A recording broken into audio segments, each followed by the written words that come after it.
What's going on, everybody? Eric Lindquist at Stochastic here on the Odd Shopper channel, coming to you with another edition of Lindy's Links, Likes, and Likes. Hit that like button, subscribe button, notification bell. Goes a long way for me on this video. Goes a long way for you. That way you become a president of great content is going live here at our little neck of the YouTube woods. Why did I screw up my intro? I never screw up my intro. It's always so clean and perfect, just like my card from Friday. Yes, absolutely. Every single play from the premium Discord, from the video, everything came up roses. It was lovely. Or I guess it's green now because we're talking Bet365 here, going live here in some different states here. Going to be talking about that a little bit going forward here. So Bet365, be on the lookout for that if you're in the great states of, well, we'll list them all off here. That is for sure. But we got a lot to get to here on this 6-gamer. Got a lock for you. Got some likes for you. Got two kind of gross spots we'll talk about. A little bit of a lean, but Bet365 now a part of the program here yet again. Looking forward to talking to them. But producer Jacob, hi. Let's get this week started off right, shall we? Try to run back some more of that. You can sign up for that down below at Odd Shopper. Get in that premium Discord. Use promo code Lindy when you do. $12 for your first week. $42 for your first month if you want to do it that way. And then just $15 a week after that. Good times? Yes. Cool, great, grand. No yelling on the bus. Producer Jacob, let's get to the picks. Let's get this week started off right with the Lakers taking on Charlotte. And the Lakers, they played a Saturday primetime event basketball game. They beat the Knicks, and that's no easy feat here. Third in the East, been on an absolute crazy win streak. Yep, they broke it there on Saturday, had AD, had LeBron back. They matter. I know that they upset the Celtics in ridiculous fashion the other night. Russell and Reeves can play some basketball on the offensive end. You knock down some threes. Let's just say that they're going to beat the Grizzlies here today, even though it's only a 9-point game here as we head into the second quarter. Jason Tatum having himself some fun against this Memphis team that I don't even recognize what I'm looking at here. But let's talk Lakers. Charlotte here, not going to be on a back-to-back are the Lakers, but Charlotte is. And that's kind of the interesting part to talk about for this basketball game. Eventually, we're going to have massive trade discussions for Gordon Hayward, who's out. LaMelo Ball, he's not going anywhere. Bryce McGowan's, he's not going anywhere because he's terrible. Kyle Lowry's got to get shipped off here at some point, and you're going to get massive trade interest on three guys specifically. Miles Bridges, PJ Washington, and yeah, the aforementioned Gordon Hayward there. So be on the lookout for that, but do you want them playing 40 minutes here on back-to-back spots if you're Charlotte? I don't think so. Pretty positive this is a spot that you just don't want to be entertaining stuff like that here going forward. So as I look at the board for today, they're playing the Pacers in Charlotte here. It's a back-to-back. They're down 15 currently. Maybe they get limited minutes as a result of that here, but for the most part, I am just very floored that we're getting 10.5 here, which sounds like a funny thing to say because, again, the Lakers, not a team that I've been just gung-ho for here this entire season, although bet them more than I expected. We're talking about them being 17th in adjusted net rating, 26 and 25. But with LeBron and AD, I expect them both to play here, despite what we see every single time around with these games, where they have the Q tags next to each other. Maybe one plays, maybe one doesn't. But Charlotte on a back-to-back with absolutely nobody, no ammunition. Miles Bridges, Brandon Miller, the only guys who can get anything done on the offensive end of the floor. They're playing guys like Nick Richards, PJ Washington, the aforementioned, Nick Smith Jr., Bryce McGowan's, Nathan Menza getting dusted off here as well as JT Thor from time to time. So, like, Lakers minus 10.5. Please just do whatever you did in New York the other night. That looked better. That looked better. Or what you did in Boston the other night. That would be auspiciously good. But 24 and 28 against the spread. Publicly backed team still 10.5. Think it's advantageous against Charlotte here on the road.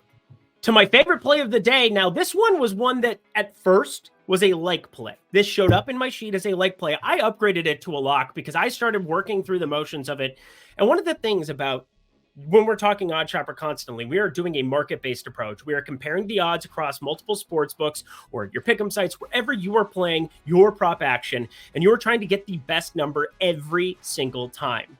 There's also, though, an element of common sense that has to be used from time to time when you look at a board and you're like, this is different. Books are projecting this different than I am from the surface because Darius Garland going to be playing more minutes, but we'll get into that. Sacramento +7 here on the road in Cleveland. And just to set the stage, Vezenkov, he's been the only piece questionable in Sacramento. They've had outrageous health. They've also really shortened up this rotation, going to lots of minutes from time to time for Kevin Huerter, Harrison Barnes, Keegan Murray, De'Aaron Fox, Domantas Sabonis. Those starters play tons. Malik Monk, when he gets hot, can get himself some extra run. Same thing with Trey Lyles the other night. And Davion Mitchell, basically like your 8th guy in this rotation.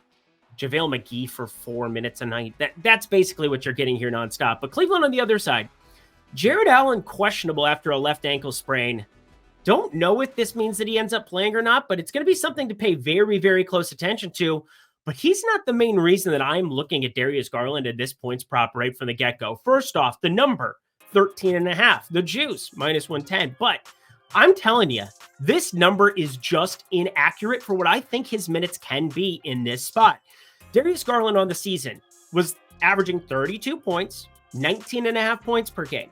Now, you reduce that down to 24. You're taking 25% off the top in just a standard run-of-the-mill spot. So, if you're making that 20 points, you're reducing that by 5. That'd be down to 15. But 13.5, you obviously need to beat the VIG.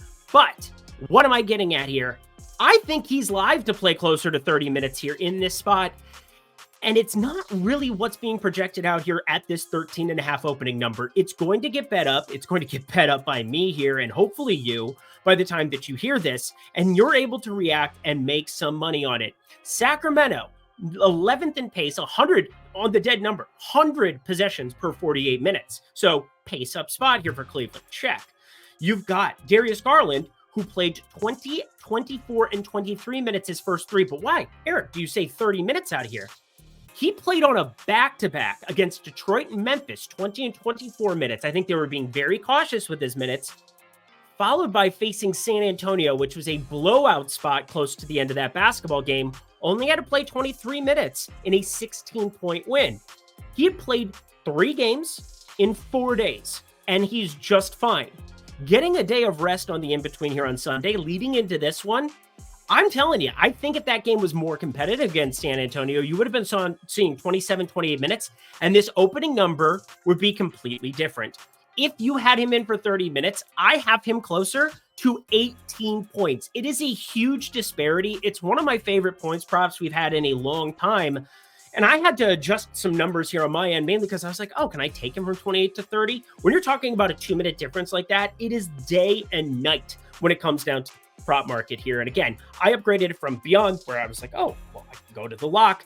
I'm pushing this a step further to a 1.5 play because, again, working through the numbers here, I want to be early to the party. I think a Sacramento spot here where, again, they're 7-point favorites, but if Allen sits, that becomes condensed. And I think Garland is live for that 28, 30-minute number. So Darius Garland, a lot of explanation, but it's only a 6-game slate, so such is life.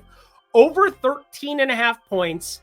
It is your lock of the day. One of my favorite plays in a long time. Fire it up, friends. And then, hey, fire up Bet365. Friends, as of February 2nd, we have 8 states where Bet365 is now active. We're talking Colorado, Iowa, Indiana, welcome to the party, Kentucky, Louisiana, New Jersey, Ohio, and Virginia.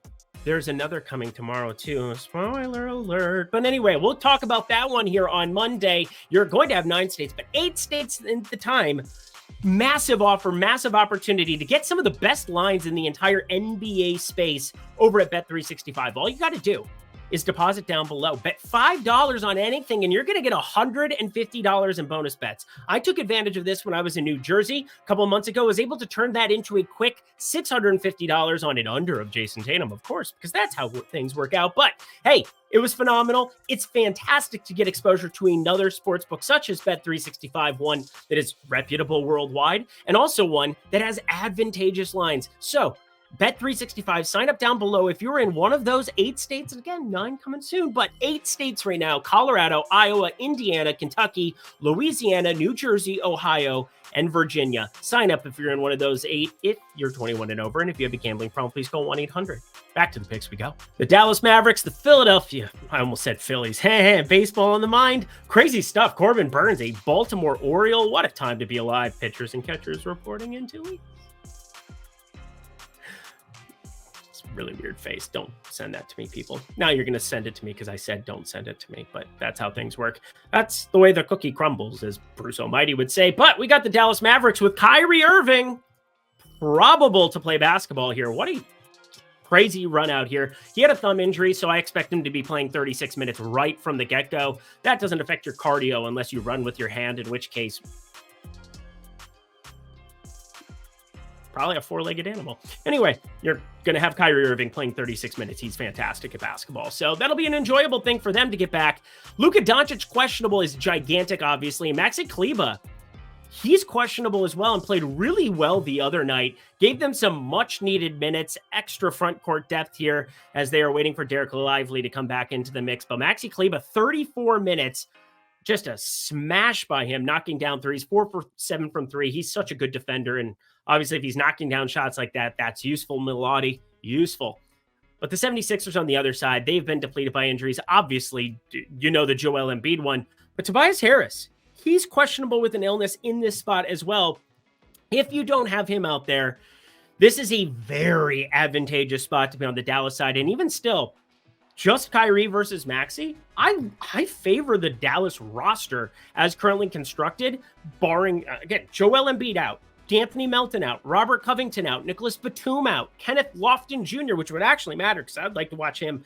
Heath Thick. It would be fun to watch him play basketball. He is out. So Tobias Harris questionable. Gigantic piece of news because you're looking at Mo Bamba backing up Paul Reed there. You're looking at Marcus Morris. Kenyon Martin probably ends up playing some minutes. And Jaden Springer, who actually looked good the other night, good in a couple of appearances, will say, I just favor this Dallas roster. So get Kyrie and Luka out there without Tobias Harris. Again, a lot of ifs, lots of questionable type tags here, but Dallas money line is where I'm leaning here. Again, Luka out would be gigantic against it, but I am really contemplating firing this up here leading into tomorrow. Would hate to see this move to 3.5, 4.5, or just from the money line, minus 125 to like minus 145, minus 150, and not be along for the ride. So maybe I dabble with that, but just a lean is currently constructed. Otherwise, I'd have a play on every single game. We can't have that, right? Actually, I don't have a play on Toronto, New Orleans, but we'll get there. We'll get there. Got to play in this one. Clippers, Atlanta, 3.5 points. 3.5 points for the Clippers in Atlanta. On the surface, I look calm and ready to drop bombs on that one, but this is where the modeling, this is where the market-based approach, this is where all of that culminates. So I make good decisions. I don't just make impulsive decisions. I do want to throw this out there, though. Atlanta's been one of the worst teams against the spread before the All-Star break in the history of the game of basketball. 14-35, absolute atrocious stuff here.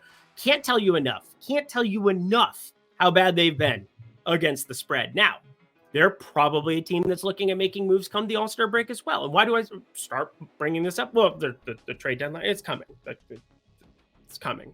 But before the All-Star break. Anyway, Sadiq Bey questionable, DeAndre Hunter with that right knee injury management questionable as well. You got a number of other pieces that, you know, can fill out those minutes, played 36-ish minutes, but the Clippers, I expect them to, I mean, they got Zubats back here. We'll see if he ends up playing on the back-to-back, and I get that it's a back-to-back, but that's kind of factored into the price already. And I don't understand 3.5 here. I know Atlanta just played some really interesting basketball, if you will, against Golden State. Allowed Lillard to go out for a 60 piece. But again, Paul George, Kawhi Leonard, you could look at it being a rest spot. I feel like that's also factored in already.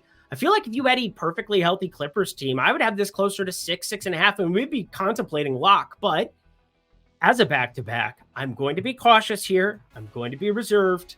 Clippers minus 3.5. Another favorite on the card. Again, we've had a lot of dogs here recently on the card in recent weeks. I think this is a day where the favorites, they handled their business. Go Clippers. Pretty straightforward game for me here. Golden State, Brooklyn. Not going to be playing anything on the spread here for this one. Golden State, one time, they make me happy. That's what we were looking for. The Friday festivities, was able to get another Jonathan Kuminga performance there on Friday. Thankfully, did not bet them on Saturday because that was an absolute just Kuminga did the opposite of what he did on Friday, back-to-back stuff. Young player who finally ran into, not a wall, but he had one bad game. First time in a while, he had been awesome up until then. And then, yeah, Steph Curry, 60 spot. But you got Brooklyn. They've got a lot of wings, a lot of defenders who can try to make things interesting here and force the ball into the hands of other players. Obviously, this is not a good matchup here for Jonathan Kuminga. Draymond Green will be out there. Lester Quinones, he's been playing quite a bit here as well. Dario Saric, Moses Moody off the injury report. Interesting stuff. So a lot of depth being added back to Golden State. Still waiting on Chris Paul, still waiting on Gary Payton, who is, I guess, close to coming back. That was the report that I saw from practice earlier, but we shall see when that pops up. You know who's not waiting on anything?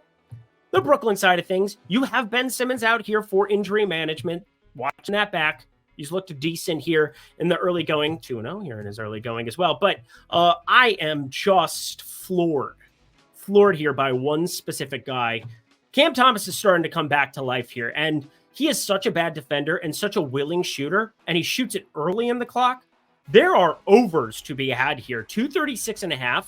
I think this is a total I can actually get down with. I'm not the, I think you know by now, I don't dabble too much into the total department. It's been a pretty decent season after a really sloppy beginning month to the NBA total department, but baseball, we'll get back into those a little bit here after. That was by far the weakest link of my baseball portfolio. But in this spot, I like the over purely because you have a healthier Brooklyn side here. You get that opportunity for them to go out and just rotate through a bunch of these wings. But Cam Thomas going to be playing a ton. Lonnie Walker offensively only out there for those purposes. But 34, 36 minutes for Cam Thomas in spots like this. Look at a 25-piece attached to it here. I even called it a like, which again, I make the rules to this damn program, but the line isn't available here right now. Want to see where that drops, but I think even just tagging these two along where I think Cam Thomas, there's a lot of game scripts where he just stays on the floor. You have just a more offensively centric game plan, and the Nets, as they've gotten healthier, getting Cameron Johnson back to add a little bit of depth, and Dorian Finney-Smith, who's out there purely for defensive purposes, he's out. Let me just tell you that's fake because they're going to trade Dorian Finney. They said no to like 2 firsts the other day or something for Dorian Finney-Smith. That's such a lie. That is such a damn lie. Stop lying to the people. Stop lying to the people, Brooklyn. We know that is not true, but this is true, friends. You got some games where they've been scoring some points here recently. 136-121 against Philly, 136-120 against Phoenix, 147-114 against Utah. Let's keep that train rolling, Cam Thomas. 236.5 over with 25 plus. And this game sucks to talk about. RJ Barrett ended up playing basketball on Sunday. Bruce Brown, he is coming off the bench here. Interesting thing. But anyway, they're going to be at a back-to-back going into New Orleans, and New Orleans getting healthier. You do have a questionable Herb Jones. Herb Jones. Zion Williamson, technically questionable, but we'll see. It is a bone contusion. I'm just staying away from this game in general because, again, the Pelicans have driven me mad.